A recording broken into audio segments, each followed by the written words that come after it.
नमस्कार दोस्तों, English typing class के डे 6 में आपका स्वागत है। मुझे पूरी उम्मीद है कि आप इन क्लासेस को देखकर डेली प्रैक्टिस कर रहे होंगे।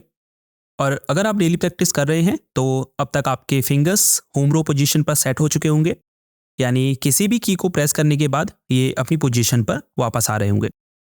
दूसरा, अब तक आपके लिए फिंगर्स को इन दो रो पर मूव करना ईजी हो गया होगा। और तो फिंगर्स की मूवमेंट को परफेक्ट होने में अभी टाइम लगेगा, इसलिए ज़रूरी है कि आप कम से कम 1 घंटा डेली प्रैक्टिस करें।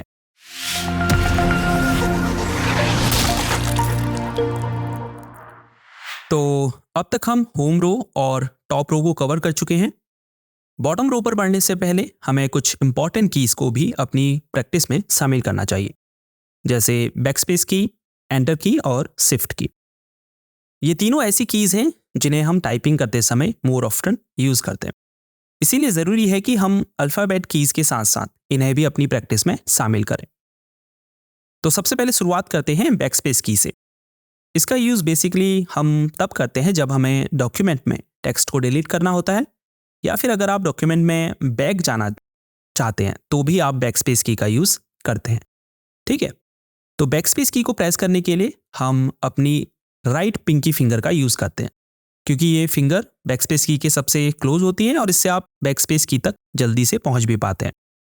और तो कई लोग कहते हैं कि उन्हें अपनी राइट रिंग फिंगर या मिडिल फिंगर से बैकस्पेस प्रेस करने में ज़्यादा आसानी होती है। तो बिल्कुल आप यूज़ कर सकते हैं इन फिंगर्स का भी, लेकिन जो ट्रेडिशनल टच टाइपिंग मेथड है उसके हिसाब से हमें राइट लिटिल फिंगर का ही यूज़ करना चाहिए बैकस्पेस को दबाने के लिए। हालांकि इन तीनों में से जिस भी फिंगर से आप कंफर्टेबल हैं उसका इस्तेमाल कीजिए, लेकिन एक बात का ध्यान रखिए कि फिर हमेशा उसी फिंगर से आपको बैकस्पेस की प्रेस करनी है। ऐसा नहीं करना है कि कभी आप मिडिल फिंगर यूज़ कर रहे हैं, कभी रिंग और कभी पिंकी फिंगर। जो भी यूज़ करें फिर हमेशा उसी से बैकस्पेस प्रेस करें। अब ये तो बहुत मुश्किल है कि आप अपनी राइट हैंड की बाकी फिंगर्स को उनकी पोजीशन से बिना उठाए बैकस्पेस की प्रेस कर दें, क्योंकि बैकस्पेस की थोड़ा दूर है। तो अगर आप पिंकी फिंगर से बैकस्पेस की प्रेस करते हैं तो कोशिश ये करें कि बाकी फिंगर्स को जिस पोजीशन से आपने उठाया था वो उसी पोजीशन में रहे, ताकि वापस जब आप आएँ तो कहीं आप फिंगर्स को दूसरी कीज पर ना रख दें। तो पिंकी फिंगर को थोड़ा स्ट्रेच कीजिए, बाकी फिंगर्स को उसी पोजीशन में रखने की कोशिश कीजिए। प्रेस करने के बाद रेस्टिंग पोजीशन में वापस आ जाए। ऑल्दो मोस्टली कीबोर्ड में जे और एफ की पर हल्का सा बम्प होता है, यानी जब आप होम रो पोजीशन में अपनी फिंगर्स को रखते हैं तो आपको अपनी दोनों इंडेक्स फिंगर में वो बम्प फील होता है। तो जब आप रेस्टिंग पोजीशन से मूव करते हैं अपने फिंगर्स को, तो आपने ये देखना है कि क्या जब मैं वापस रेस्टिंग पोजीशन में आया तो क्या मेरे इंडेक्स फिंगर में वो बम्प फील हुआ। अगर हाँ, तो इसका मतलब आप अपनी करेक्ट रेस्टिंग पोजीशन में वापस आए हैं। तो आपको करना क्या है, जब भी आप प्रैक्टिस के दौरान कोई मिस्टेक्स करें तो क्विकली बैकस्पेस की प्रेस करें। ये आदत आपको शुरुआत से डालनी है कि जब मिस्टेक्स हो तो जल्दी से बैकस्पेस प्रेस करें। आपको रुक के सोचना नहीं है, इससे होगा क्या कि आपकी टाइपिंग स्लो हो जाती है।